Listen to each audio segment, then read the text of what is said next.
పవన్ కళ్యాణ్ గారి దగ్గర ఎందుకు చేరారు మీరు? ఏం ఆశించకుండానే పృథ్వీ గారు జనసేనలోకి వచ్చారా? అవునండి. పవన్ కళ్యాణ్ గారి దగ్గరికి వెళ్ళి నాకేం కావాలండి, నేనేం వార్డు మెంబర్ కాదు, ఒక జడ్పీటీసీ ఒక అలాంటి చిన్న చిన్నవి కూడా కాదు. ఏంటి సినిమా రంగంలో ఉన్నవాడు నేను. సరే మా నాయకుడు సినిమా హీరో అన్న, కొంచెం మీ దాంట్లో నాకు ఏదన్నా అవకాశాలు చెప్పండి, కొంచెం పెద్ద మెగాస్టార్ గారి పక్కన కానీ మీ పక్కన కానీ యాక్ట్ చేస్తే మాకు ఏదైనా కొంచెం రెమ్యునరేషన్ పెరుగుతాయి. అంతవరకే కాదండి మేము ఆశించేది.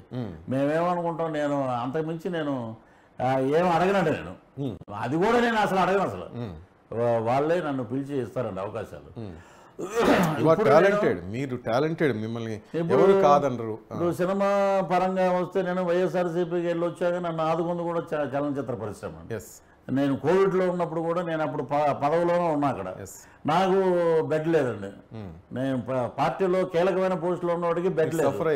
సఫర్ అయిపోతే మెగా ఫ్యామిలీ నన్ను తీసుకెళ్లి జాయిన్ చేసి A to Z వాళ్ళు చూశారండి. సో సినిమా రంగానికి ఎప్పుడు నేను కృతజ్ఞతగా ఉంటాను.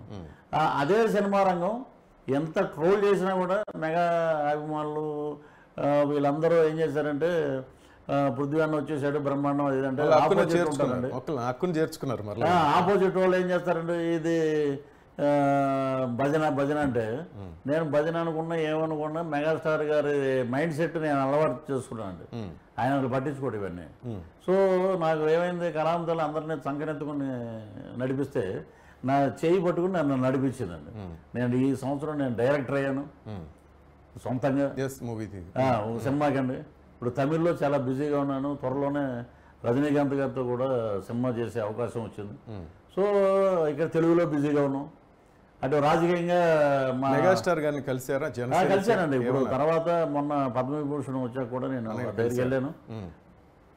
వెళ్ళి హార్డ్గా కష్టపడి పనిచేయండి, వాడు న్యాయం వైపే ఉన్నాడు, న్యాయం వైపు ఉన్న వ్యక్తి వైపే మనం ఉండాలి, మీరు సిన్సియర్గా మీరు అందరూ పనిచేయండి, సో అంతా భగవదేచ్ఛ, తప్పకుండా ఈసారి మీరు అనుకున్నది సాధిస్తారు అని చెప్పారండి.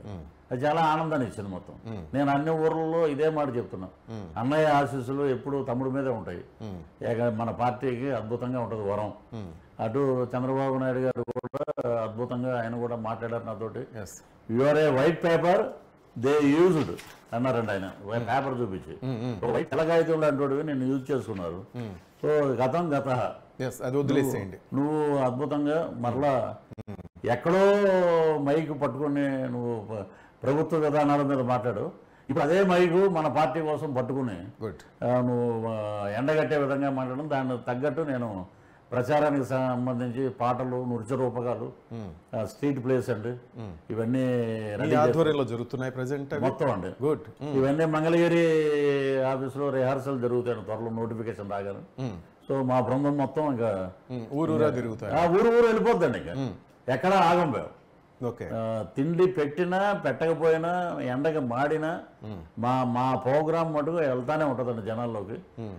వీధి నాటకాలని గతంలో మనం చూసేవాళ్ళం, ఈసారి ఆ రకంగా ఉంటాయండి వీధి నాటకాలు. మనం ఏం చేసాం,